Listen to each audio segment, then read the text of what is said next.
The last sensation I remembered was the searing, all-consuming pain of fire. The acrid smell of smoke, the blistering heat on my skin, and my sister Alara's manic grip on my ankle, her voice a venomous shriek in the roaring inferno. "If I'm going to die, I'm taking you with me, Lyra." Then nothing. A void of blackness. And then everything. I opened my eyes to the soft morning light filtering through my childhood bedroom's gauzy curtains. The silk sheets felt impossibly smooth against my skin. Disoriented, I sat up, my heart hammering against my ribs. This room. I hadn't seen it in years, not since I'd married and left the Sterling estate. A familiar, shrill voice echoed from downstairs, snapping me to full alertness. "I won't hear another word about it. I am marrying Julian Carter, and that's final." Alara.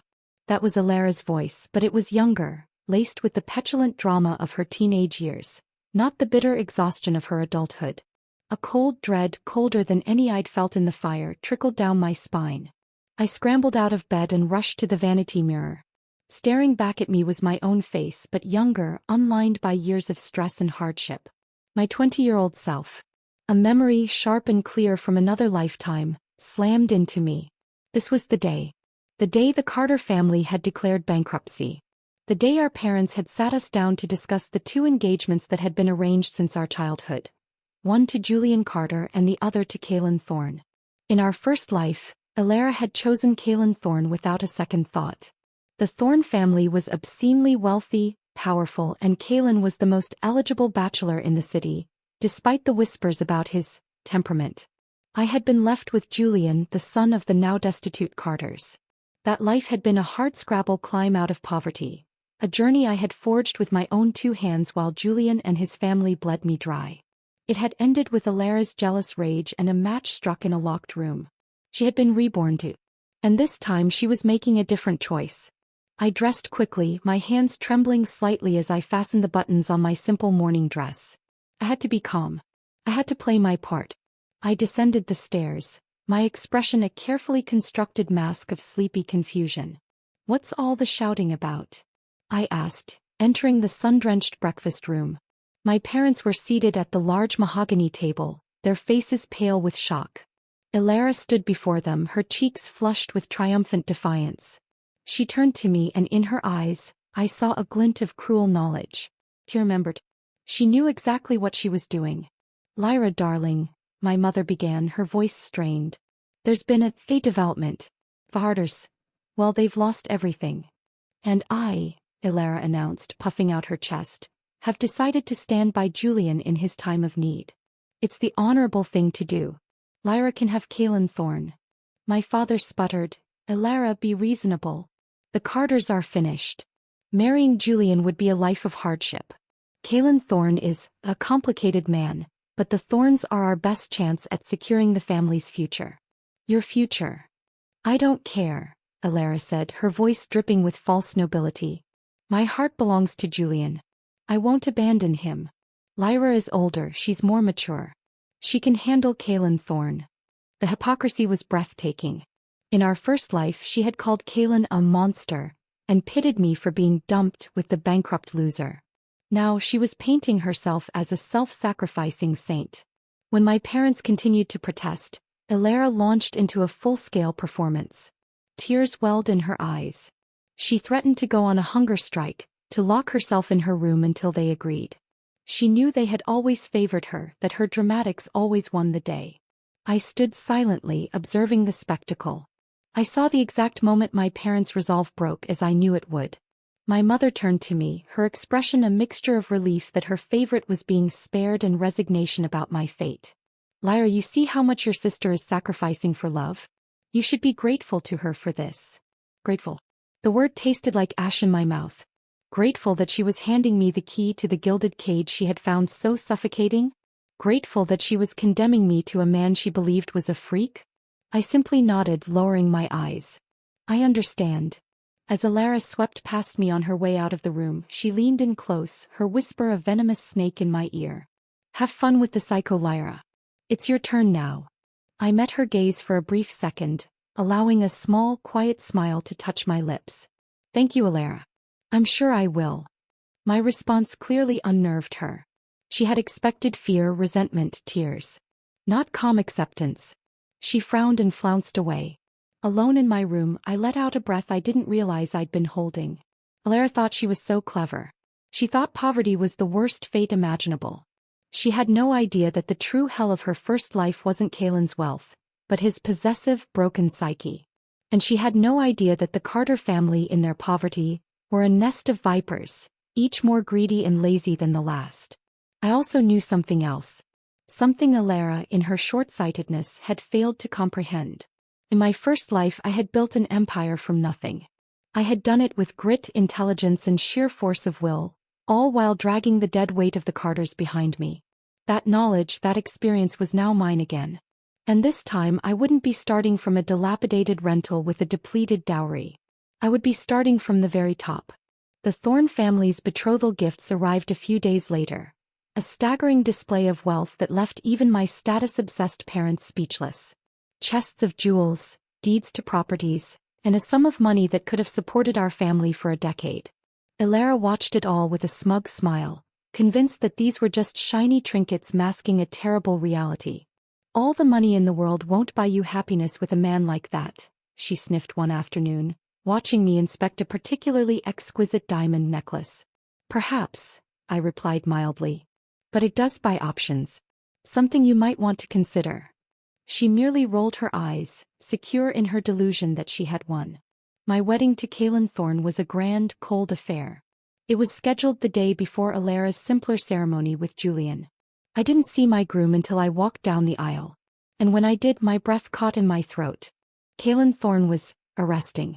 Tall and impeccably dressed in a tailored black tuxedo, he had sharp, aristocratic features that seemed carved from marble. A pair of silver-rimmed glasses perched on his nose, but they did nothing to soften the intensity of his gaze. He was handsome, yes, but there was a chilling stillness about him, an aura of controlled power that made the air around him feel thin. He was nothing like the raving madman of Alara's descriptions. He was something far more dangerous. He was perfectly, coldly composed. The ceremony was swift and efficient. When the officiant pronounced us man and wife, Kalen turned to me. His eyes, a shade of stormy gray, held no warmth. "You may kiss your bride," the officiant said cheerfully. I flinched instinctively, a remnant of fear from Alara's stories. In that split second, his arm snaked around my waist, pulling me against a body that was unyielding as steel. His lips met mine in a kiss that was cold, possessive, and entirely devoid of passion. It was a stamp of ownership. That night, in the cavernous master suite of the Thorne mansion, he finally showed a crack in his icy facade. He sat on a plush velvet sofa, his tie loosened, his shirt unbuttoned at the collar. The controlled businessman was gone, replaced by a man whose edges seemed frayed. He looked at me, his gaze dark and assessing. "This marriage," he stated, his voice low and flat, "was an arrangement your family pursued with relentless determination. Now that you have what you wanted, understand this. You will be the picture-perfect Mrs. Thorne in public. In private you will stay out of my way. I will deposit $3 million into your account each month. That is the extent of our relationship. Do not expect anything more from me. And do not cross me. I can't be held responsible for my actions if you do." He expected me to cower. To cry.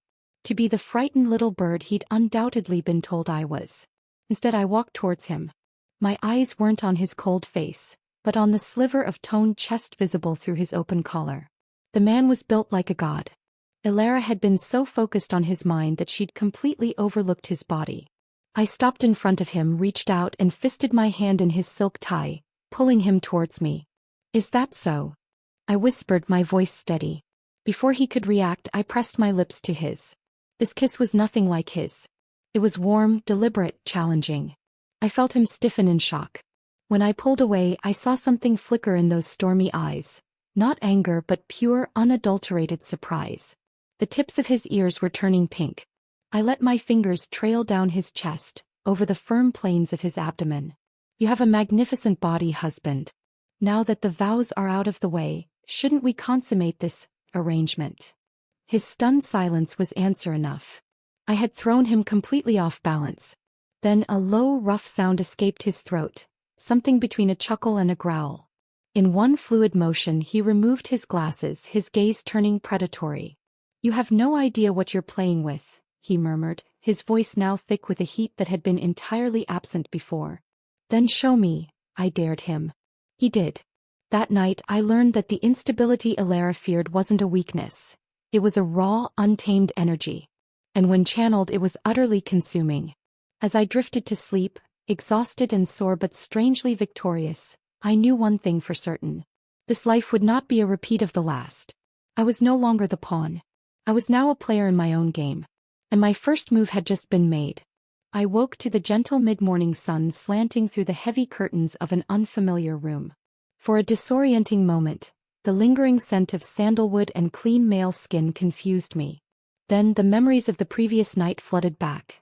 The wedding, the cold kiss, the challenging look in Kaylin's eyes, and the searing, possessive heat that had followed. My body ached in places I'd forgotten could ache.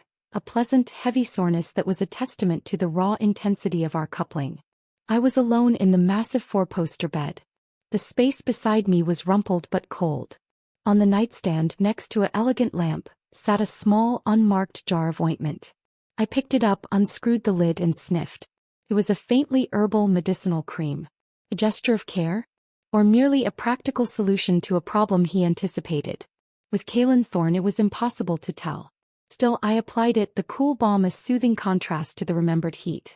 After a long shower in the adjoining bathroom, a marble-clad oasis larger than my entire bedroom at the Sterling estate, I dressed in a simple but expensive silk robe I found in the closet.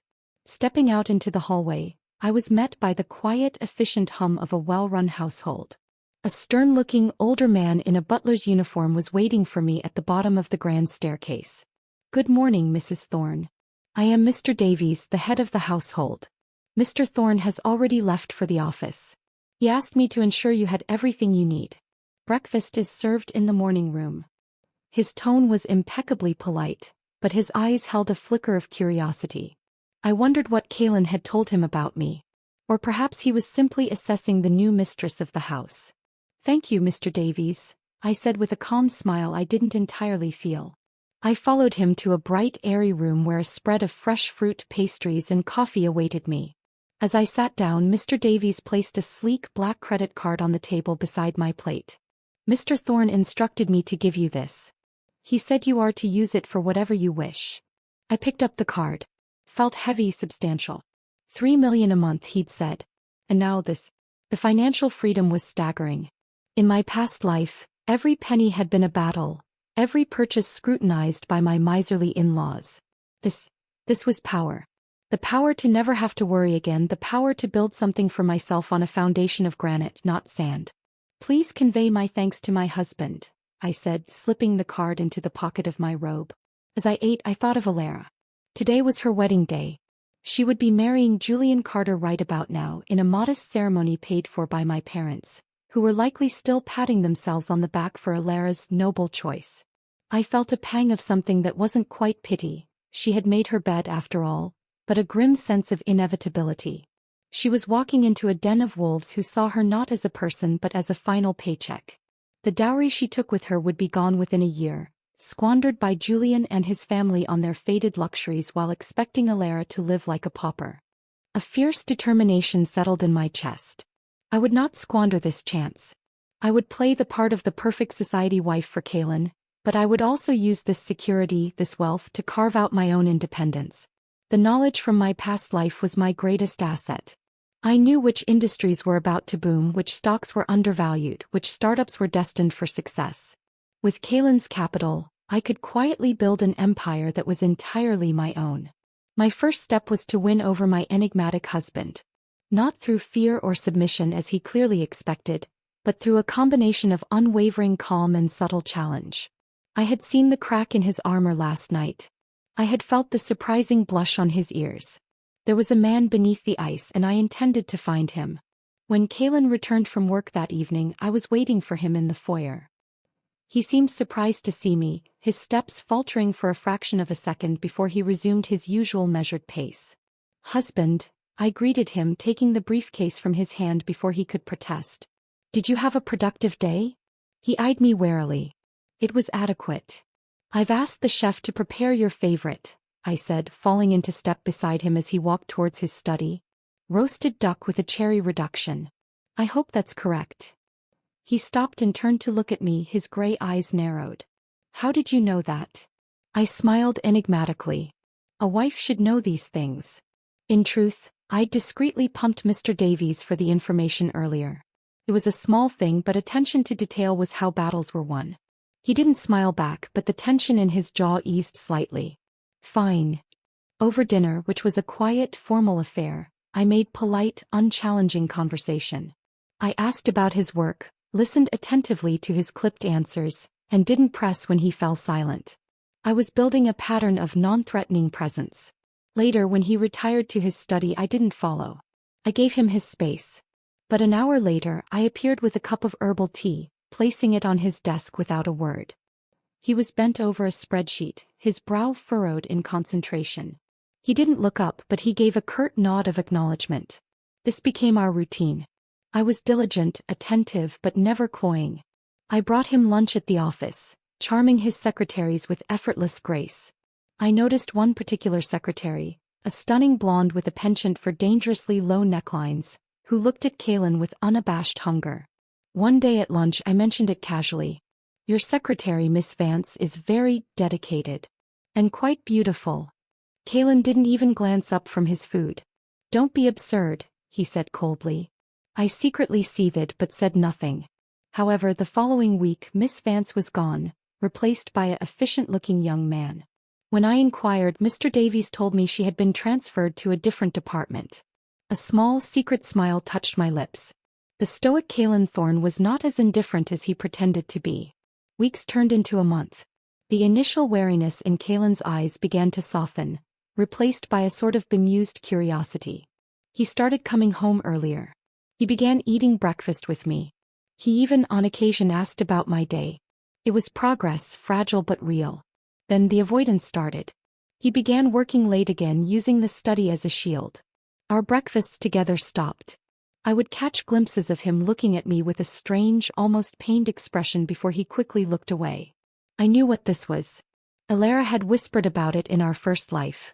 His self-destructive cycles, the times he would shut himself away with his demons. He was pushing me away before I could get too close, before I could see the broken parts of him he was so ashamed of. The day I decided to confront him, a text from an old acquaintance, Isabel, interrupted my plans. Afternoon tea at the Grand Plaza? It read. It was a summons to the lion's den of society gossip, but I knew it was also an opportunity. An opportunity to see Alara. I arrived at the opulent hotel to find Isabel and a group of other young socialites already seated. And there, in the midst of them, was Alara. The change in her was subtle but noticeable to my trained eye. The flashy, new jewelry she'd flaunted before her wedding was gone, replaced by simpler pieces. The handbag she carried was from last season. The Carter family was already draining her resources. But her smile was still bright, her laugh still tinkling. She was putting on a brave face. When her eyes landed on my outfit, a simple but devastatingly expensive designer dress, a flicker of raw envy flashed across her face before she smoothed it over. Lyra, look, well, she said, her tone slightly strained. Married life must agree with you. It does, I said smoothly, taking a seat. Kaylin is surprisingly attentive. The conversation turned to children. Oh, we're in no rush, Alara said airily when asked about her plans. Julian says I'm too young to be burdened with motherhood. He wants me all to himself for now. The table erupted in praise for Julian's thoughtfulness. I hid a smile behind my teacup. The truth, I knew, was that Julian was in no rush to bring a child into their financial instability. Alara was starting to see the cracks in her fairy tale, and it was terrifying her. Then her eyes dropped to my wrist. There was a faint red mark there, a souvenir from a particularly passionate night with Kaylin, who had a tendency to grip a little too tightly in the heat of the moment. Lyra, Alara said, her voice dripping with false concern. What happened to your wrist? I've heard things about Kaylin's temper. He didn't hurt you, did he? All eyes turned to me. I felt a hot flush creep up my neck, not from embarrassment, but from the memory of how that mark was truly made, with his silk tie binding my wrists to the headboard. Kaylin is intense, I said, choosing my words carefully. But he would never strike me. My flushed cheeks and hesitant tone, however, convinced everyone of the opposite. I saw the pity in their eyes. Alara looked utterly triumphant. As the tea ended, Isabel announced that her husband had arrived to pick her up. We all walked out to the hotel's grand entrance. Sure enough, a taxi pulled up and Julian Carter got out. He looked handsome but harried. He made a show of gallantly opening the door for Alara, who preened under the admiring size of the group. I had already texted for the Thorne family driver. But when a sleek black Rolls-Royce pulled up, the window slid down to reveal Kalen himself at the wheel. My heart gave a little jump of surprise. I quickened my pace towards the car, but as I passed Alara, she accidentally bumped into me hard. I stumbled, losing my balance, and would have fallen if a young waiter who was clearing a nearby table hadn't reached out to steady me, his hand catching my shoulder. "Thank you," I said, slightly shaken. I looked up to see Kalen standing outside the car, his face a mask of icy fury. His gaze was locked on the waiter's hand, which was still on my shoulder. He strode over, his presence so commanding that the chatter around us died instantly. He didn't say a word. His eyes scanned me, checking for injury before he grabbed my wrist, the same one with the mark, and pulled me towards the car, his grip firm but not painful. As he shoved me gently into the passenger seat, I caught Alara's eye. She slowly mouthed 2 words, "Good luck." The car ride home was silent. Kalen's knuckles were white on the steering wheel, his jaw clenched so tight I thought it might crack. The air in the car was thick with a tension I could almost taste. But as we drove, I watched him. I saw him take deep, controlled breaths.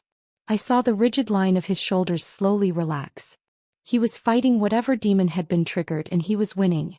When we pulled into the garage of the mansion, he got out and headed straight for the door to his study, his back to me. I couldn't let him retreat.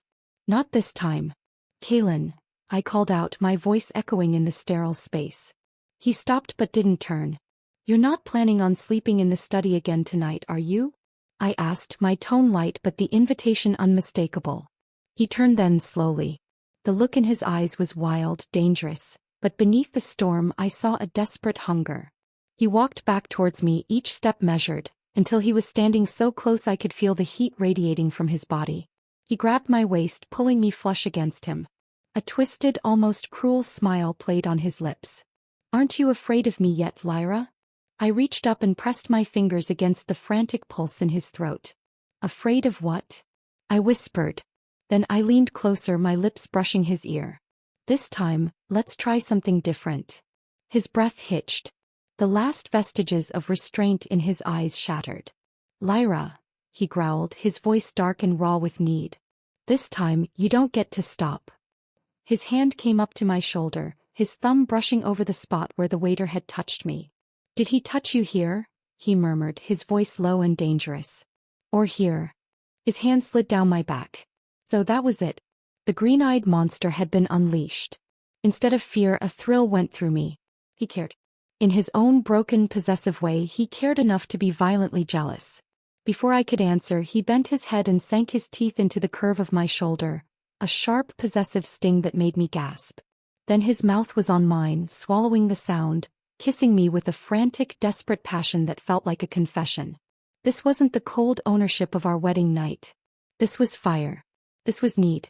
And I met it with my own. Later, as I lay half asleep in the tangle of sheets, I felt his hand gently stroking my hair.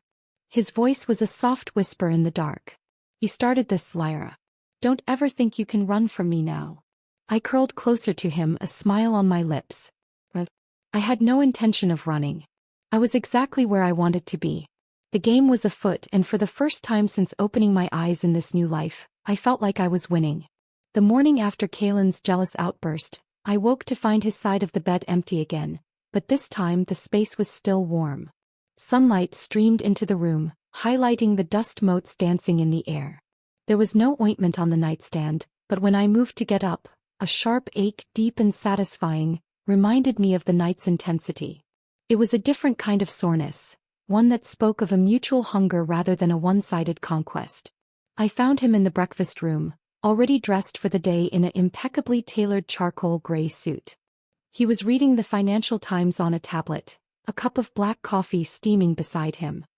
He looked up as I entered, and for a fleeting second something unguarded, something almost vulnerable, flashed in his stormy eyes before the usual mask of impassivity slid back into place. "Good morning," I said, taking the seat opposite him. "Morning," he replied, his voice neutral. He gestured to the spread of food. "Eat. You need your strength." The comment was so blunt, so utterly Kalen, that I almost laughed. It was his version of an apology, of acknowledgement. "I was rough with you. Take care of yourself." I simply nodded and helped myself to some fruit and toast. "I have a charity gala to attend this evening," he stated, not looking up from his tablet. "Your presence is required." It wasn't a question. It was a command. But it was also an admission. He wasn't shutting me out. He was including me in his world. "Of course," I said. "I'll be ready." The rest of the day was a whirlwind. I spent the morning with a personal shopper he had apparently summoned, selecting a gown for the event. A stunning, backless creation of midnight blue velvet that cost more than my first car in my previous life. In the afternoon, I sat for a hairstylist and a makeup artist. It was a level of pampering I had never experienced, a far cry from the days when I'd done my own hair in a cracked mirror before heading to a 12-hour shift at the shop I'd built from nothing. As I was getting ready, my phone buzzed. It was my mother. "Lyra, I hope you're happy." Her voice was tight with disapproval. "Your sister is miserable." I felt a cold knot form in my stomach. "What's happened?"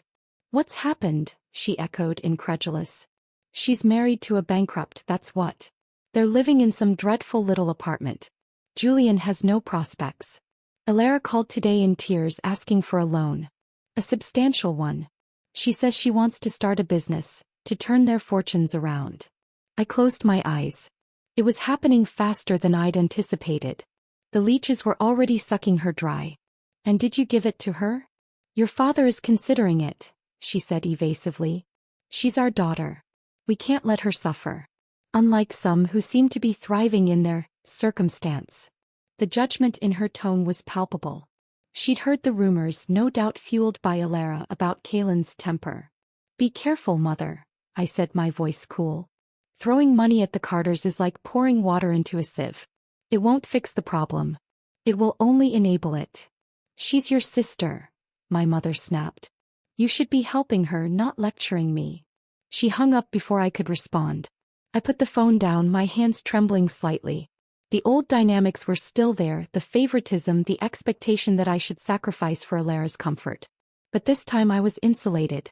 I had my own fortress, and its walls were built of Kalen's money and my own resolve. That evening, when I descended the staircase in the blue velvet gown, Kalen was waiting at the bottom.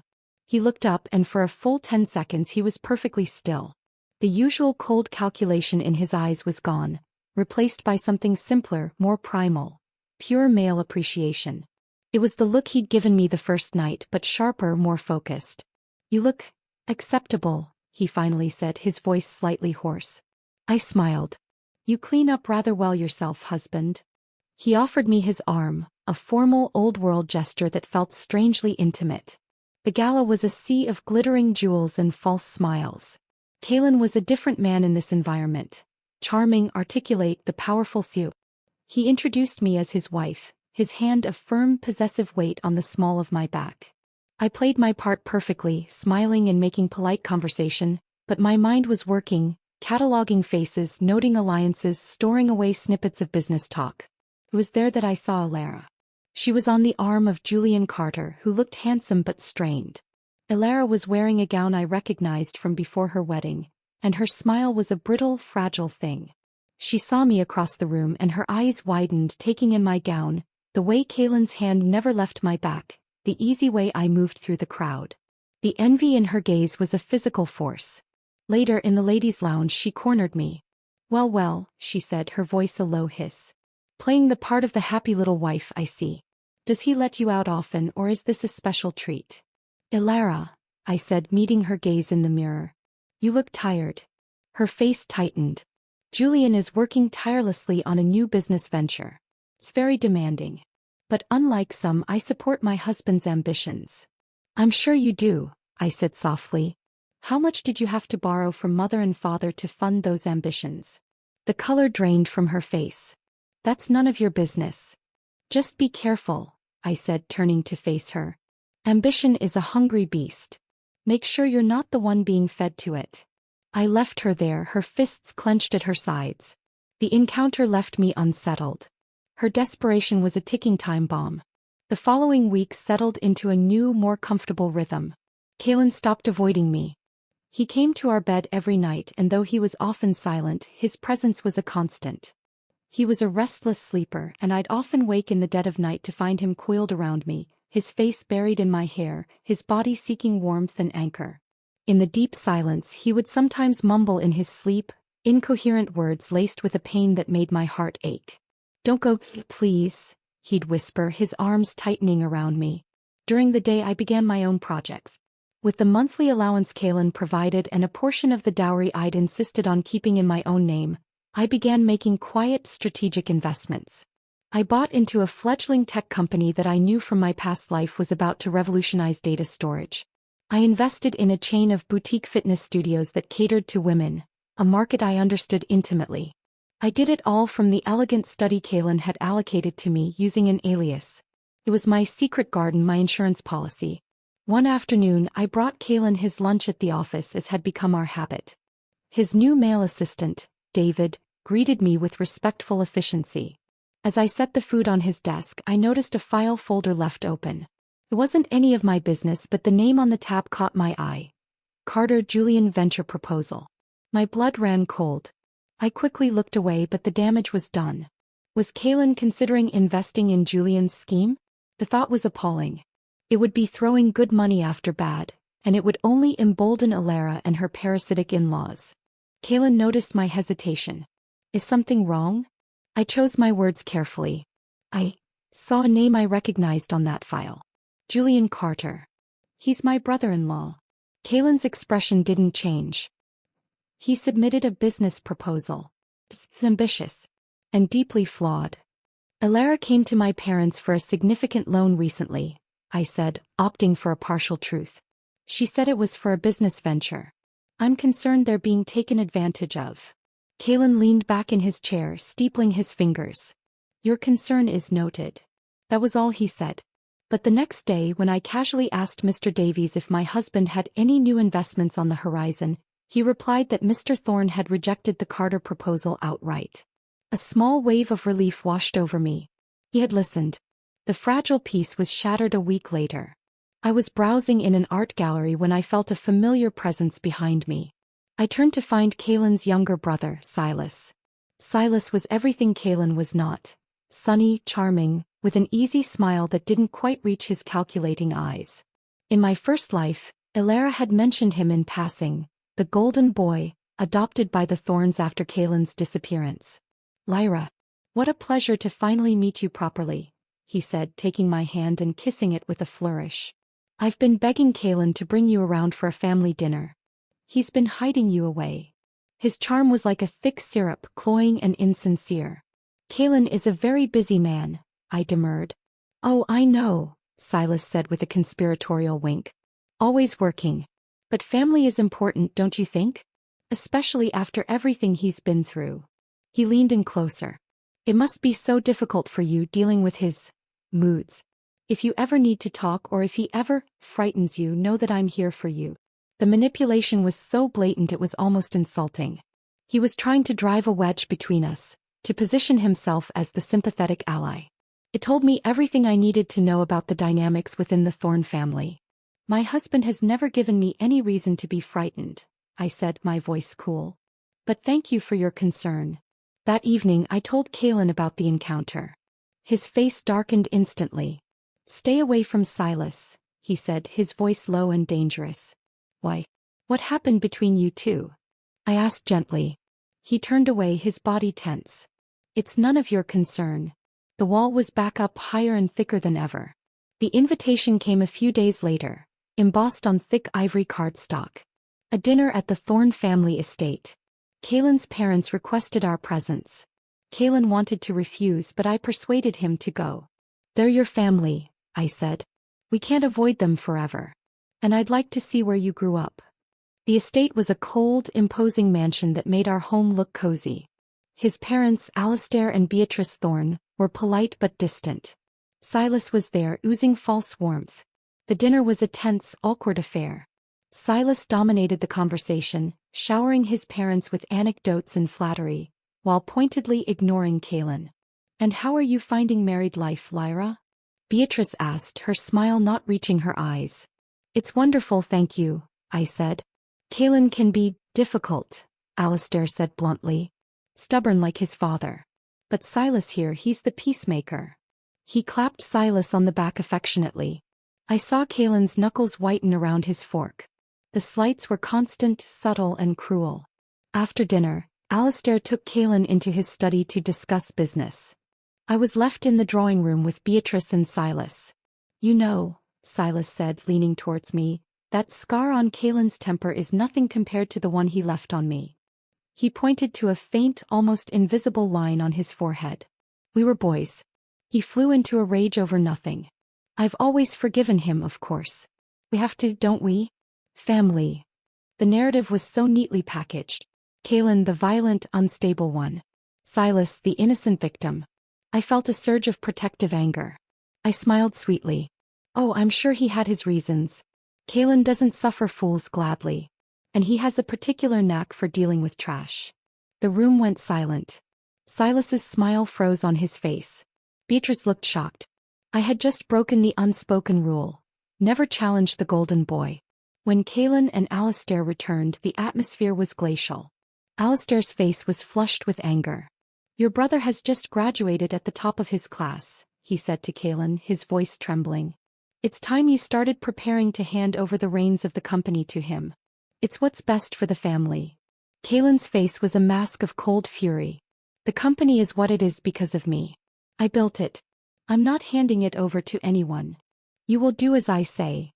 Alistair roared, slamming his hand on the table. "I am your father. Then act like one." Kaylin shot back, his voice dangerously quiet. Beatrice stood up, her face contorted with rage. She marched over to Kaylin and, before I could react, slapped him hard across the face.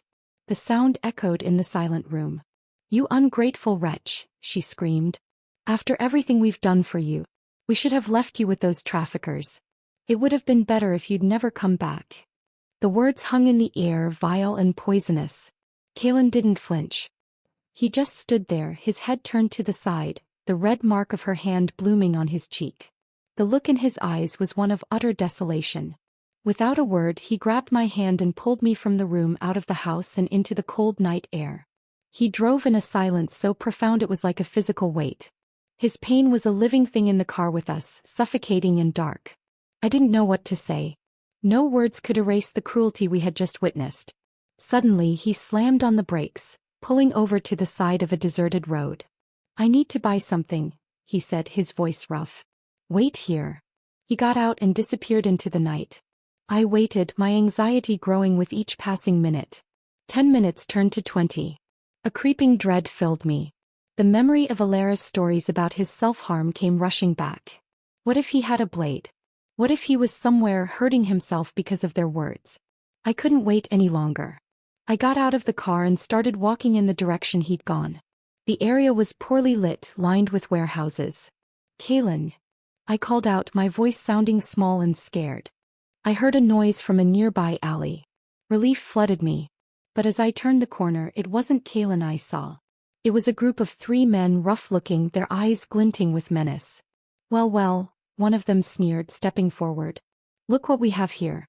A little lost rich girl." I backed away, my heart pounding. "Stay away from me." "Or what?" Another laughed, closing in. "You'll call your daddy?"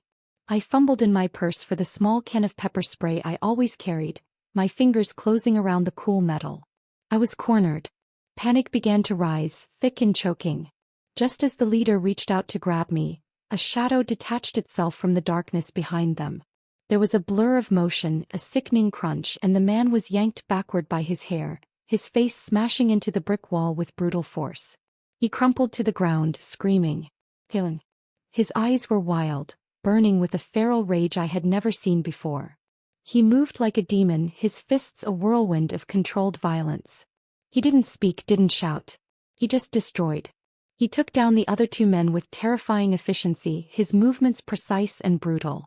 Within seconds, all 3 were on the ground, moaning in pain, scrambling to crawl away from the avenging angel in the Armani suit. He stood over them, chest heaving, his hands bloody. Then he turned to me. The fury in his eyes softened into a desperate fear. "Are you hurt?" he rasped, striding towards me and pulling me into his arms. His body was trembling. "Did they touch you?" I shook my head, burying my face in his chest, inhaling the familiar scent of him mixed with the coppery tang of blood. "I'm okay. I'm okay." He held me tightly, his face buried in my hair. "I'm sorry," he whispered, his voice broken. "I'm so sorry. I never should have left you." In that moment, holding my shaking husband in a dark alley, I understood. His instability wasn't a threat to me. It was a weapon he wielded to protect what was his. And for reasons I was only beginning to fathom, he had decided that I was his. We drove home in silence, but it was a different silence. It was filled with the unspoken truth of what had just happened. When we got home, I tended to the cuts on his knuckles. He let me, watching my face with an intensity that was almost painful. Later, as we lay in bed, he turned to me, his eyes searching mine in the moonlight. "Aren't you going to ask?" he said quietly. "Aren't you going to ask why I have these urges? Why I keep a blade in my pocket?" I reached out and traced the line of his jaw. "You'll tell me when you're ready," I said. "Until then, just promise me you won't shut me out. Let me be here with you." He let out a shuddering breath and pulled me close, holding me as if I were the only solid thing in his crumbling world. The cracks in his facade were widening, and for the first time, I was seeing not the monster Alara feared, but the wounded man hiding inside. And I knew with a certainty that shook me to my core, that I was falling in love with him. The days after the alley incident were a delicate, silent dance. Kalen was quieter than usual, the violence he'd unleashed seeming to have drained him, leaving behind a hollowed-out version of the man I was growing to know. He watched me constantly, a question in his stormy eyes that he couldn't or wouldn't voice. "Are you still afraid? Are you going to leave?" I answered him not with words but with actions. I didn't flinch when he reached for me. I didn't comment on the fresh, clean bandages on his knuckles. I simply was there, a constant, calm presence. I brought him tea while he worked late in his study, my entrance now always preceded by a soft knock.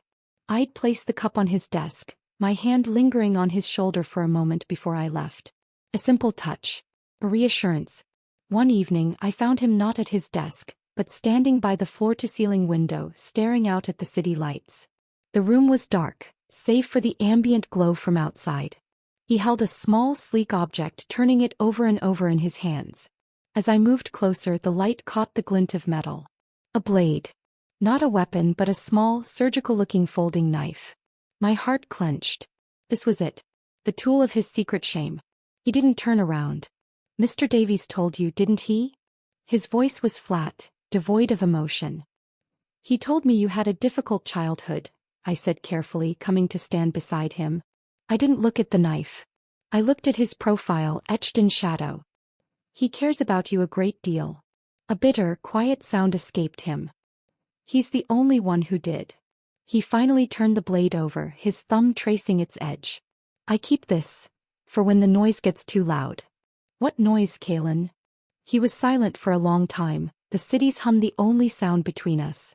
When he spoke, the words came out in a reluctant, ragged torrent, as if forced from a deep, sealed vault. "It was my 10th birthday," he began, his gaze fixed on some distant point in the night. "They took me from the park. One minute I was waiting for my nanny to buy me an ice cream, the next, a van, a cloth over my face, darkness." He swallowed hard. "For 3 years I lived in a cellar. Dirt floor. Rats. The man, he'd come down when he was drunk. Sometimes he'd just yell. Sometimes he'd..." His voice broke. He didn't need to finish. The scars I'd felt on his body, the ones he always hid, told their own story. My parents, they looked. For a few months. Then they gave up. They adopted Silas. The perfect, sunny boy from the perfect orphanage. The bitterness in his voice was acid. When I finally escaped, when I found my way back, covered in filth and blood, the servants tried to chase me away with brooms. Mr. Davies was the one who recognized me. He took me to the hospital. He finally looked at me, and the raw pain in his eyes was almost too much to bear. I was lying in that hospital bed, unconscious, and do you know what my parents were doing? They were at Silas's parent-teacher conference. They came to see me eventually. The first thing my mother said wasn't, I'm glad you're alive. It was, don't worry, Silas, we still love you just as much. I reached out and covered his hand, the one holding the knife, with mine. His fingers were ice cold. I came home, but I was different. Quiet. They called me changed. Distant. Silas was the golden child. He made sure everyone at school knew I was the replacement, the freak who'd ruined their perfect family. His grip on the knife tightened. One day he and his friends cornered me. They said my parents wished I'd never come back. That I should have died in that cellar. He took a shuddering breath. I snapped. I beat them all. I split Silas's head open with a rock. And my mother, she didn't ask what happened. She just slapped me in front of everyone. She called me a monster. His voice dropped to a whisper. From that day on, everyone believed it. So I became it. The noise, it's their voices. It's the man in the cellar. It's the sound of that slap. It tells me I'm worthless. That I'm a monster. And sometimes, the only way to make it stop is to feel something else. Something I can control. Tears streamed down my face, silent and hot. I understood now. The self-harm wasn't a desire to die. It was a desperate, twisted coping mechanism to survive the pain inside. Slowly, gently, I pried the knife from his frozen fingers. He didn't resist. I folded it and placed it on the windowsill. The noise is a liar, I said, my voice thick with emotion. I cupped his face, forcing him to look at me. You are not worthless. You are not a monster. You are the strongest person I have ever known. He stared at me, his defenses crumbling, leaving behind a vulnerability that was terrifying in its rawness. You don't know what I'm capable of, Lyra. I know you protect what's yours, I said softly. I know you came for me in that alley. From now on, when the noise gets too loud, you come to me. You don't shut me out. You give me the knife. And we'll face it together. That's what marriage is, Kaylin. A single tear escaped the corner of his eye, tracing a path down his cheek. He quickly wiped it away as if ashamed. But he didn't let go of my hand. He leaned his forehead against mine, his breath warm on my skin. Okay, he whispered, the word a surrender, a promise. Okay. It was a turning point. The wall between us didn't just crack, it dissolved. The man who emerged was still intense, still possessed of a dark, possessive streak, but he was also fiercely loyal and surprisingly tender in his own awkward way. He started sharing details of his day, asking for my opinion on business matters.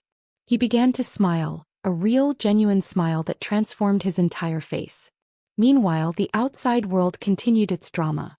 My parents, having been bled dry by Alara's business venture, showed up at our doorstep unannounced. My father's face was thunderous, my mother's pinched with anxiety. Alara lurked behind them, her eyes blazing with a mixture of desperation and spite. We need to talk, Lyra, my father boomed, brushing past a flustered Mr. Davies. Kaylin, who had been working from home, emerged from his study, his presence immediately sucking the air from the room. He didn't say a word, just stood behind me, a silent, imposing sentinel. It's about your sister, my mother began, wringing her hands. She needs your help. We've given her all we can. This business of hers, it just needs a little more capital to take off. You have so much, Lyra. Surely you can spare some for your own flesh and blood. Alara stepped forward, her voice shrill. You're hoarding all that money while I'm drowning. Your husband doesn't even let you leave the house. What good is it doing you? Give it to me.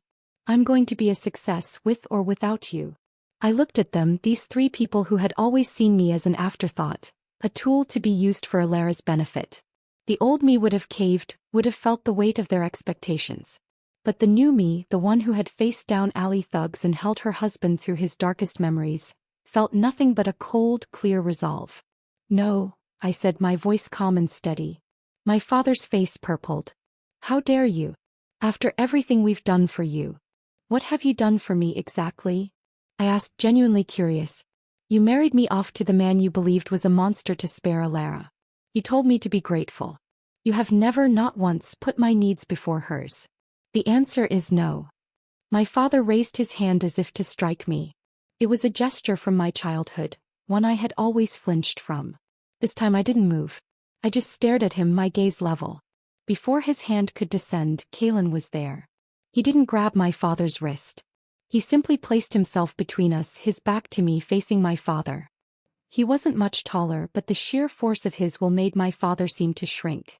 "If you ever raise your hand to my wife again," Kalen said, his voice dangerously soft, "I will break it." The silence was absolute. My father lowered his hand, his bravado evaporating under Kalen's icy glare. "Get out," Kalen said. They left, sputtering insults and threats, Alara shooting me a look of pure, undiluted hatred. As the door closed, Kalen turned to me, his eyes searching my face. "They made you angry. Say the word and I'll make sure they never bother you again." I saw the genuine offer in his eyes. He would have ruined them without a second thought. But I shook my head, leaning into him. "No. Let karma handle them. They're not worth your energy." He held me and I felt a profound sense of peace. I had finally cut the toxic cord that bound me to my birth family. I was free. A few days later, at a high-profile charity auction, we saw Alara and Julian again. She was clinging to the arm of a wealthy older man I recognized from my past life. A notorious venture capitalist named Mr. Shao, known for his predatory business practices and his wandering hands. Julian was trailing behind them, a sickly smile plastered on his face. Alara looked triumphant when she saw me, dragging Mr. Shao over. "Lyra. Kalen. Look who's decided to invest in Julian's new venture. Mr. Shao here is a visionary," she gushed. "See? I didn't need your help after all." Mr. Zhao's eyes swept over me with an appraisal that made my skin crawl. "A pleasure," he said, his gaze lingering. Kalen's hand tightened on my waist. "Shao," he acknowledged with a curt nod, his tone making it clear the feeling was not mutual. As they moved away, I heard Alara whisper to Julian, "See? I told you I could secure the funding. Now we'll show them all." I felt a cold dread. I knew exactly how Mr. Shao operated. Investments from him never came without strings attached. Strings that usually involved compromising personal favors. I had faced him down in my first life, but Alara didn't have the spine or the savvy to resist him. I tried to warn her. I caught her alone near the restrooms. "Alara, be careful with Shao. He's not what he seems." She laughed, a brittle, hollow sound. "Jealous, sister? Because I found a backer and you're just a kept woman? Don't worry. I know what I'm doing. I can handle myself." She sashayed away, confident in her delusion. I knew then that she was heading for a fall and it was going to be catastrophic. The fallout came sooner than I expected. A week later, I was having lunch with Isabel when she leaned across the table, her eyes wide with gossip. "Have you heard? About your sister and Mr. Shao?" My heart sank. "Heard what?" "Apparently Julian brokered the deal by offering Alara's company," Isabel whispered, not without a hint of schadenfreude. "There was a huge scene at the Grand Plaza Hotel yesterday morning. She was screaming at him in the hallway. Something about him pimping her out for the investment." The pieces clicked into place with a sickening finality. Julian, unable to secure the money on his own merits, had used his wife as a bargaining chip. And Alara, desperate for the validation and escape the money represented, had likely gone along with it until the grim reality had sunk in. I went home feeling numb. Despite everything, she was still my sister. The memory of her in the fire, consumed by hatred, flashed in my mind. Had it really come to this again? Was she destined to self-destruct no matter which path she chose? Kalen found me sitting in the dark of our bedroom. He didn't ask what was wrong. He just sat beside me and pulled me into his arms. He held me as I cried silent tears for the sister I'd lost long ago, for the tragic repeating cycle of her life. "She made her choices, Lyra," he murmured into my hair. "You can't save someone who doesn't want to be saved." I knew he was right. He, of all people, understood what it was like to be trapped by the choices of others. But as I clung to him, I couldn't shake the feeling that Alara's downfall was far from over. And that this time she would try to take me down with her. The scandal broke quietly at first, a poisonous whisper slithering through the upper echelons of society. Then it exploded. Grainy photos of Alara leaving a hotel room with Mr. Shao appeared on a gossip blog, followed by a source close to the Carter family, claiming the investment was a triumph of Alara's dedication and personal charm. The implication was clear and devastating. My phone rang off the hook. My mother, hysterical, accused me of leaking the story out of jealousy. My father, in a cold fury, disowned Alara, calling her a shameful disgrace. The world she had so desperately wanted to be a part of now slammed its doors in her face. I tried to call her, but her phone was disconnected. Julian, when I finally tracked him down at his shabby office, was evasive and defensive. She knew what she was doing, he snapped. It was a business decision. She wanted that investment as much as I did. Then he hung up. Kalen, sensing my turmoil, became my anchor. He canceled his business trips, worked from home, and was a constant, solid presence. He didn't offer empty platitudes. He just made sure I ate, that I slept, that I knew I wasn't alone. His protectiveness, once so suffocating, now felt like the only sane thing in a crumbling world. A month after the scandal, we attended the annual Industry Innovation Summit, the most prestigious event of the year. It was held at a sprawling modern convention center, and attendance was mandatory for anyone who was anyone in the business world. I dressed carefully in a tailored emerald green pantsuit, a suit of armor against the pitying and curious stares I knew we'd receive. Kalen was in his element, the powerful, untouchable CEO. He held my hand firmly as we navigated the crowd, his demeanor making it clear that any mention of my family would be a severe social misstep. For a few hours I almost forgot the looming shadow of my sister.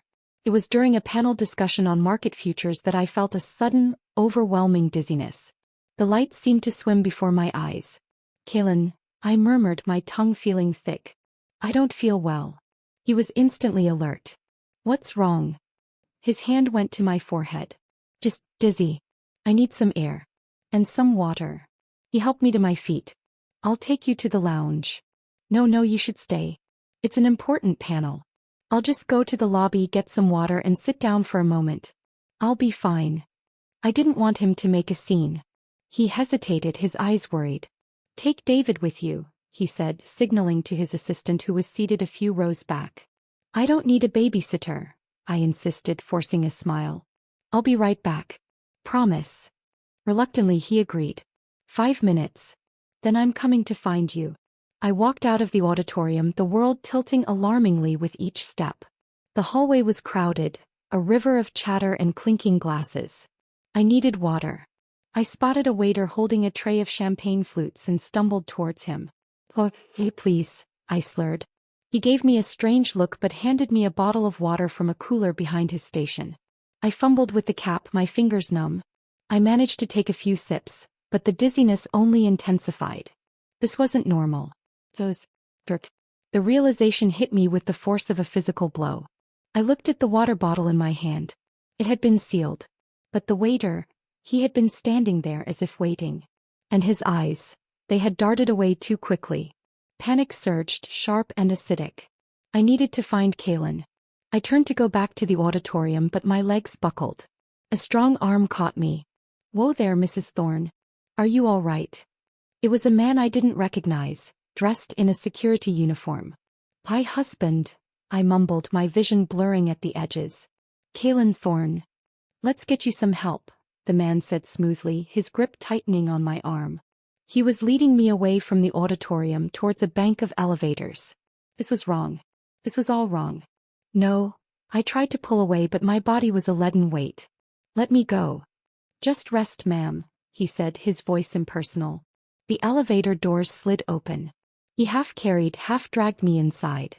I caught a glimpse of myself in the mirrored walls, pale, eyes wide with terror. Then the doors closed and the world went black. I came to in a dimly lit hotel room. The air smelled of stale cigar smoke and cheap perfume. I was lying on a king-sized bed, my limbs heavy, my head pounding. I tried to sit up, but a wave of nausea forced me back down. Ah, you're awake. A familiar, greasy voice slithered across the room. Mr. Shao stepped out of the shadows. He was wearing a silk robe, a leering smile on his bloated face. I must say your sister didn't do you justice. You are far more exquisite. Revulsion, cold and sharp, cleared the fog from my brain for a precious second. Alara. She had done this. This was her revenge. She had sold me to this monster to get back at me, to ruin me, to prove that we were both filthy. Get away from me, I snarled, my voice weak but laced with venom. He chuckled, moving towards the bed. No. There's no need for that. We're just going to have a little fun. Your sister assured me you'd be cooperative. After all, a woman in your position married to a man like Thorne, You must be starved for real attention. My mind raced, fueled by a terror so profound it became crystalline clarity. I remembered my first life. I remembered the bottle. My purse was on the nightstand. Kalen's knife. I always carried it now, a silent promise between us. A totem of his trust. As Xiao reached the bed, his hand outstretched to touch my face, I gathered every ounce of strength I had left. I rolled away, my movements clumsy but just fast enough. My fingers closed around the cool, familiar shape of the knife in my purse. He laughed, thinking it was a futile struggle. Feisty.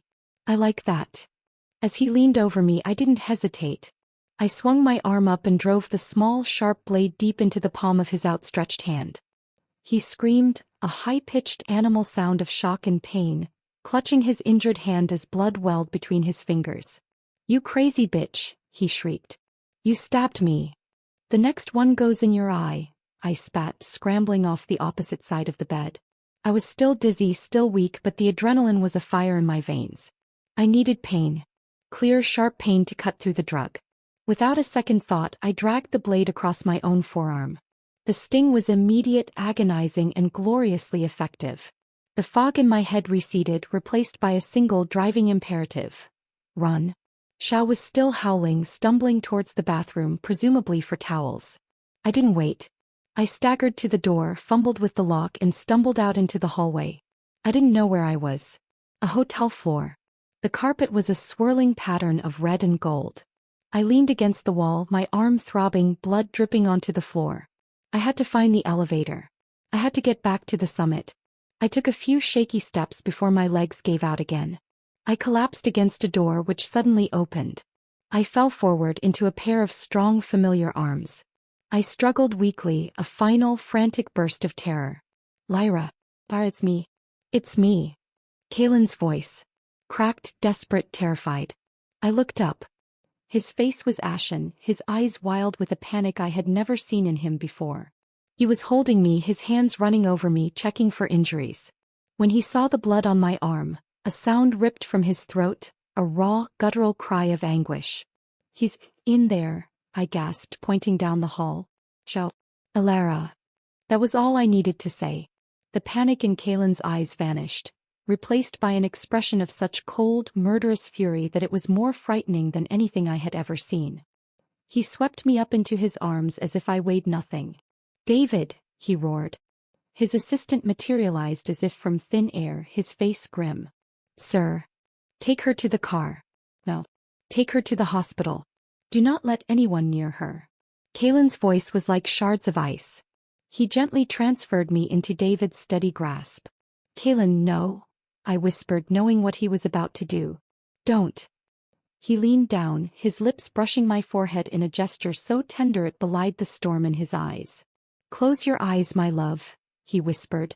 Then he turned and strode down the hallway towards the room I had just escaped, a predator unleashed. I lost consciousness again in the elevator, the world fading to the sound of David's urgent voice on the phone and the image of Kalen's retreating back, a silhouette of pure, righteous vengeance. I woke in a white, sterile hospital room. The first thing I saw was Kalen. He was sitting in a chair next to my bed, holding my uninjured hand. He looked haggard, his clothes disheveled, his knuckles raw and bruised. But his eyes, when they met mine, were soft, filled with a relief so profound it brought tears to my eyes. Hey, he said, his voice rough with emotion. Hey, I croaked. He brought my hand to his lips and kissed it, his eyes closing for a moment. Don't ever scare me like that again. What happened? I asked. Xiao. Alara. A dark shadow crossed his face.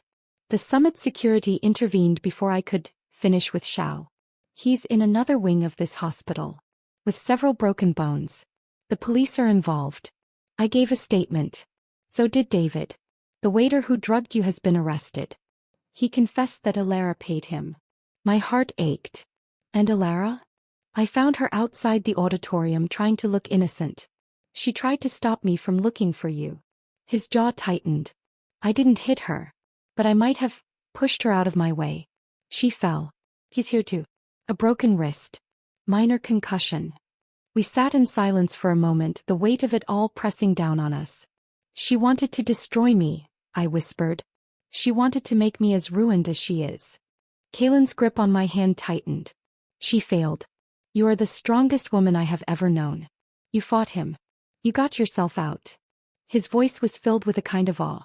When I saw the blood, when I thought I'd lost you, he couldn't finish.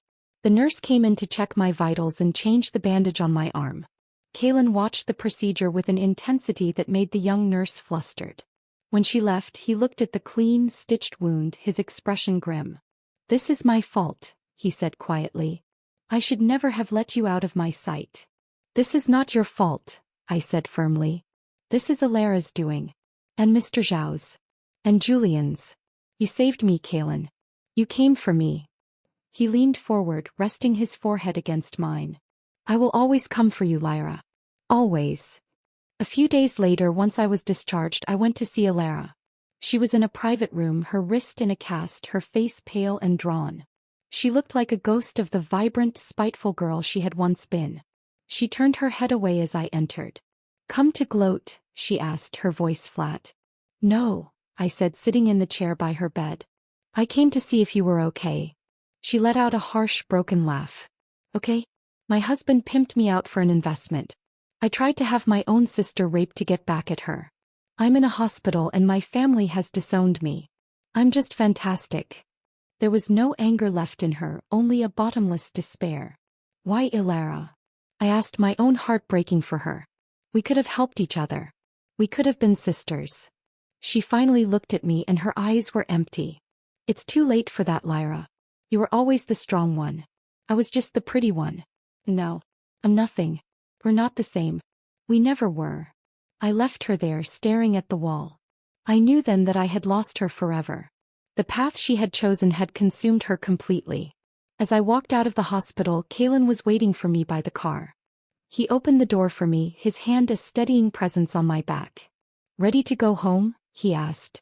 I looked up at him, at this complicated, wounded, fiercely loyal man who had become my sanctuary. Yes, I said, and for the first time the word home felt absolutely true. Let's go home. The weeks that followed the summit were a quiet storm. The public scandal was immense. Mr. Zhao, facing not only assault charges from me but also a sudden ruthless financial assault from Kaylin that drove his company into bankruptcy, vanished from the city, buried under a mountain of debt and disgrace. Julian Carter, exposed as the spineless pimp who had brokered the deal, became a social pariah. The Carter name, already synonymous with failure, was now irrevocably linked to depravity. My parents, in a final pathetic attempt to salvage their own reputation, issued a public statement severing all ties with Alara, calling her a troubled soul who had brought shame upon the family. They did not call me. The silence from them was a confirmation of what I had always known. I was only of value to them as long as I could be used to benefit Alara. Now that she was useless and I was tainted by association, I too was discarded. I found I didn't care. Their rejection was a clean cut, severing the last fragile thread connecting me to a past life of conditional love and constant comparison. The emptiness I expected to feel was instead filled by a profound sense of peace. My family was no longer the Sterlings. My family was the man who slept beside me, his arm thrown possessively over my waist even in sleep. Kaylin's protectiveness became all-encompassing. He installed a new, more extensive security system at the house. He hired a discreet female bodyguard named Anya to accompany me whenever I left the house without him. He worked from home more often, his study door always open, a silent invitation for me to be near. The nightmares, however, returned with a vengeance. Not for me but for him. He would wake in the dead of night, drenched in cold sweat, his breath coming in ragged gasps. The first time it happened, he jerked away from me as if my touch burned him. Don't, he'd rasped, his eyes wide and unseeing. I'll hurt you. You won't, I said firmly, reaching for him despite his flinch. I wrapped my arms around him, holding him tightly as he trembled. You're safe. I'm safe. We're both here. It took several minutes for the panic to subside, for him to recognize the familiar contours of our bedroom, the scent of my shampoo. He collapsed against me, his face buried in my neck, his body shaking with the aftershocks. I saw him on top of you, he whispered, his voice raw. I saw the blood. I was too late. You weren't late, I soothed, stroking his hair. You always come for me. These nightly episodes became our new reality. I learned to wake at the slightest tension in his body, to pull him back from the edge of the abyss before he could fall too far. In the daylight he was the powerful CEO, the man who had dismantled a rival's empire in a matter of weeks. But at night he was the 10-year-old boy in the cellar, the teenager slapped by his mother, the man terrified of losing the one good thing in his life. One evening we were curled up on the sofa in the library, a fire crackling in the hearth. I was reading and he was ostensibly going over reports, but I could feel his gaze on me. "What is it?" I asked, looking up. He hesitated, a rare uncertainty in his eyes. "The therapist I see. Dr. Vance. He thinks it might be helpful if you join me for a session." I closed my book. This was a monumental step. He guarded the details of his therapy as fiercely as he guarded everything else about his past. "Of course," I said without hesitation. "Whatever you need." The session was held in Dr. Vance's warm, book-lined office. Kalen was tense, his posture rigid. Dr. Vance, a kind-eyed man in his 50s, guided the conversation gently. "Kalen has been telling me about the incident at the summit," Dr. Vance said to me. "And he's expressed a fear that his reactions might be frightening to you." I reached over and took Kalen's hand. His fingers were icy. "His reactions are a result of the love he feels," I said, looking directly at Kalen. "The fear I felt was for Xiao, for what he intended to do. Not for you. Never for you." Kalen's grip on my hand tightened almost painfully, but I didn't pull away. "Kalen," Dr. Vance continued, "Lyra has seen you at your most vulnerable. And she's still here. What does that tell you?" Kalen was silent for a long time, staring at our joined hands. When he finally spoke, his voice was low. "It tells me I don't deserve her." "No," I interjected firmly, turning his face to look at me. "It tells you that you are deserving of love. Exactly as you are." It was in that office, surrounded by the quiet wisdom of his therapist and the unwavering strength of our connection, that I saw the final wall around his heart crumble. He began to talk haltingly at first, then with a growing fluency about the cellar, about the loneliness, about the constant gnawing feeling of being a ghost in his own home. I listened, my heart aching for the boy he had been, and swelling with pride for the man he was fighting to become. As we left the office, he stopped me on the sidewalk, the city bustling around us. He cupped my face in his hands, his thumbs stroking my cheeks. "Thank you," he said, his voice thick with emotion. "For what?" "For not running." I stood on my toes and kissed him, a soft, lingering kiss that held all the promises of our future. "I told you," I whispered against his lips. "I'm not going anywhere." My own life began to flourish in the safety of this hard-won peace. The investments I had made quietly began to pay off spectacularly. The tech stock I'd bought quadrupled in value after a groundbreaking product launch. The chain of fitness studios I'd backed became the latest trend, featured in every major lifestyle magazine. I'd been careful using intermediaries and shell companies, but the profits were very real, flowing into accounts that were mine alone. I was, by any definition, a wealthy woman in my own right. The knowledge was a deep, quiet thrill. I was no longer just Kalen Thorne's wife. I was Lyra Thorne, successful investor. I decided to use some of the money for us. I secretly bought a piece of land north of the city, a rolling hillside with a stunning view of a secluded lake. I hired an architect to design a modern, light-filled home, a place with no bad memories, a place that would be truly ours. I planned to surprise Kalen with the plans on our first anniversary. Meanwhile, the wheels of justice turned slowly. Julian Carter, desperate and bankrupt, was arrested for fraud related to his failed business ventures. Ilara, deemed mentally unfit to stand trial due to the trauma and her subsequent breakdown, was committed to a long-term psychiatric facility. My parents, stripped of their social standing and financially drained from supporting Ilara's disastrous schemes, sold the Sterling estate and moved to a modest apartment in a less fashionable part of the city. They never contacted me. The bridge was not just burned, it had been reduced to ashes. I thought that was the end of it. I thought the tragedy of Ilara Sterling was over. I was wrong. It was a rainy Tuesday afternoon when the news alert flashed on my phone. I was reviewing blueprints for the new house, a cup of tea cooling beside me. The headline was stark: "Wedding Day Massacre. Heiress kills estranged husband in church." My blood ran cold. I clicked on the article with trembling fingers.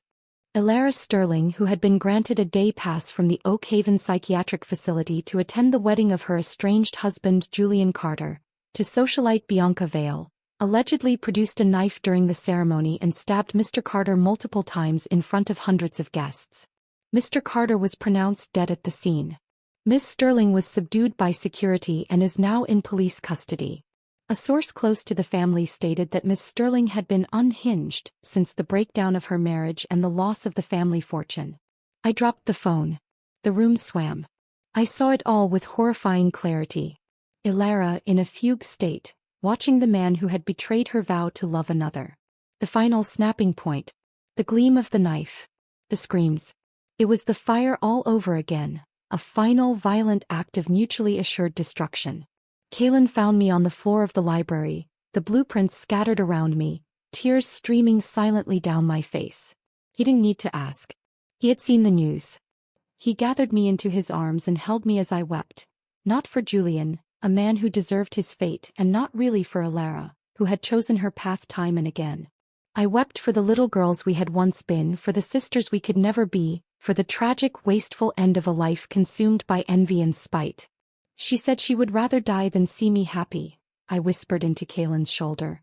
In the end she made sure he died instead. It's over, Lyra, Kaylin murmured, his voice a low, steady rumble against my ear. It's finally over. The trial was a swift, grim formality. Elara was found not guilty by reason of insanity and was remanded to a maximum security psychiatric institution for the rest of her natural life.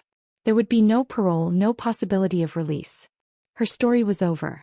A week after the verdict, my mother called. The number was unfamiliar, but I knew it was her. Her voice was old and tired, stripped of all its former pretension. Lyra, she said, and then she began to cry. Great, heaving sobs that echoed down the line. We've lost everything. Your father, he's ill. The stress. We have nothing left.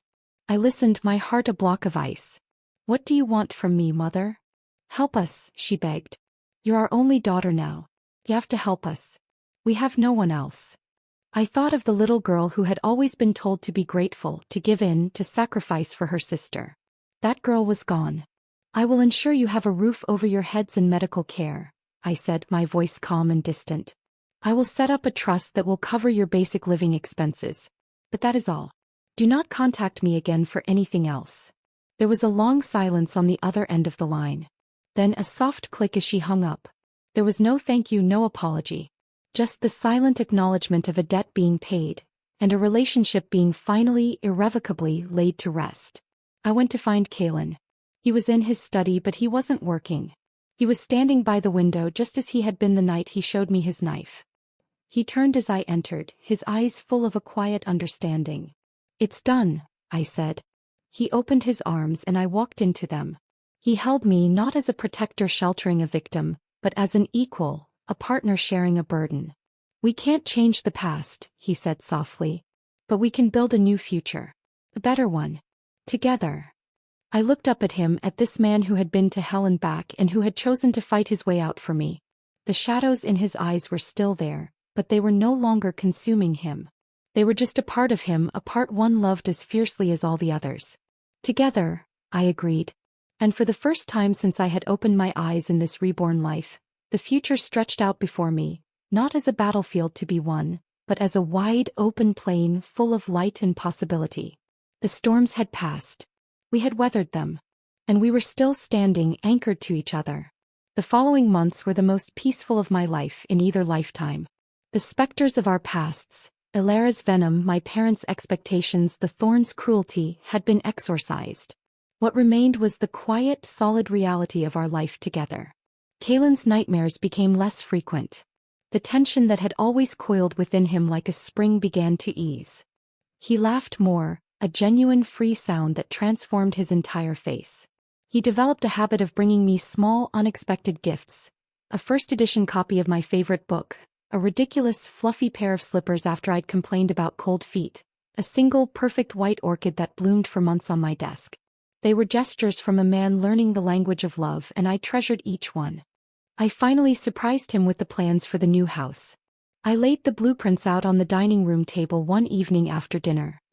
He studied them for a long silent time, his finger tracing the lines of the open-plan living area, the wall of windows facing the lake, the spacious library, the master suite with its private garden. "What is this?" he finally asked, his voice neutral. "It's a house," I said, a flicker of nervousness in my stomach. "Our house. I bought the land. I hired the architect. I thought we could build something that's just ours. A place with no memories. A fresh start." He looked from the blueprints to me, his stormy eyes unreadable. Then to my astonishment they shimmered with unshed tears. He pulled me into a crushing embrace, burying his face in my hair. "No one," he whispered, his voice rough with emotion, "has ever built a home for me before." The project became our shared obsession. We spent weekends at the site, arguing good-naturedly over tile samples and kitchen layouts. Kalen, the consummate businessman, revealed a hidden talent for design with a keen eye for light and space. I saw a new side of him emerge. The creator, the builder, a man looking forward instead of constantly wrestling with the past. It was during this time of quiet joy that I began to feel different. A lingering fatigue that I initially attributed to the stress of the build. Then came the nausea, not overwhelming but a constant, subtle reminder that something had shifted. And my period was late. I dismissed it at first. The stress, I told myself. But a tiny, hopeful seed had been planted in my heart. I bought a test, my hands trembling as I opened the box. When the 2 pink lines appeared, clear and undeniable, I sank onto the bathroom floor, tears of pure, unadulterated joy streaming down my face. I didn't tell him right away. I wanted the moment to be perfect. I arranged for a picnic at the building site of our new home. It was a crisp, beautiful autumn day. The frame of the house was up, a skeleton against the brilliant blue sky. We sat on a blanket looking out over the lake. "I have a surprise for you," I said, my heart hammering against my ribs. He smiled, a relaxed, easy smile that still had the power to make my breath catch. "Another one? You're spoiling me, Mrs. Thorne." I took his hand and placed it gently on my stomach. "This one's a collaborative effort." He froze. His eyes, which had been crinkled with amusement, went wide. He looked from my face to his hand on my abdomen and back again. The color drained from his face, then flooded back in a deep blush. "Oh, a baby?" he whispered, the word sounding foreign and miraculous on his lips. I nodded, tears welling in my eyes again. "A baby." For a moment he was utterly still, as if the world had stopped turning. Then a sound erupted from him, a half-sob, half-laugh of pure, unbridled joy. He scrambled to his knees, his hands cradling my face, his eyes searching mine with an intensity that was almost frantic. "Are you sure? Are you all right? It's not too much?" The stress. The words tumbled out of him, a waterfall of love and concern. I laughed, wiping my tears. "I'm sure. I'm perfect. We're perfect."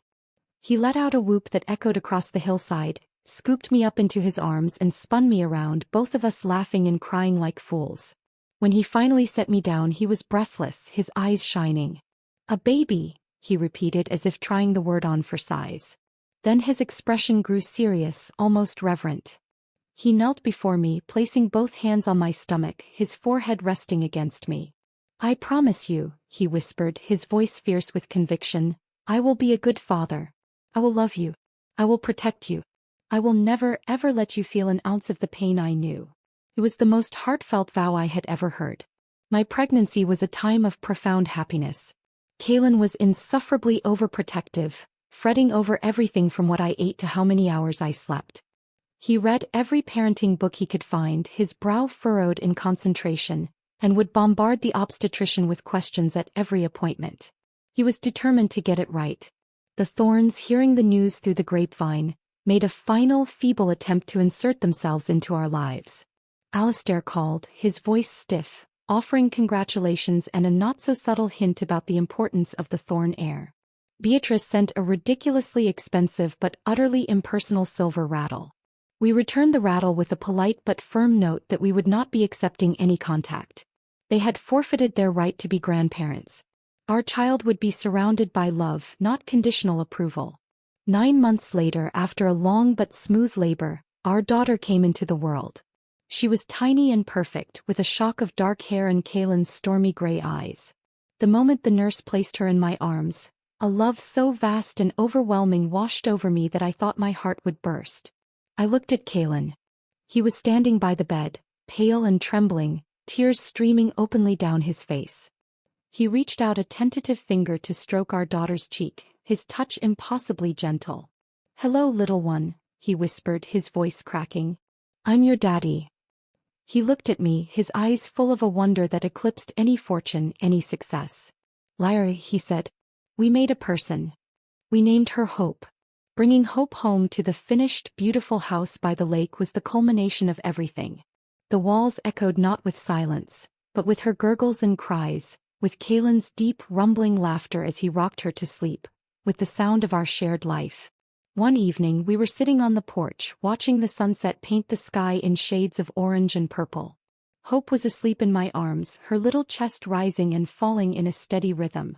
Kalen had his arm around me, his hand resting on Hope's back. "She's going to be so loved," I murmured, leaning my head against his shoulder. "She already is," he said, his voice soft. He was quiet for a moment. "You know, I used to think my life was a punishment. A series of tests I was destined to fail. Then you came along. You saw the monster and you weren't afraid. You saw the wounded boy and you stayed. You taught me how to love.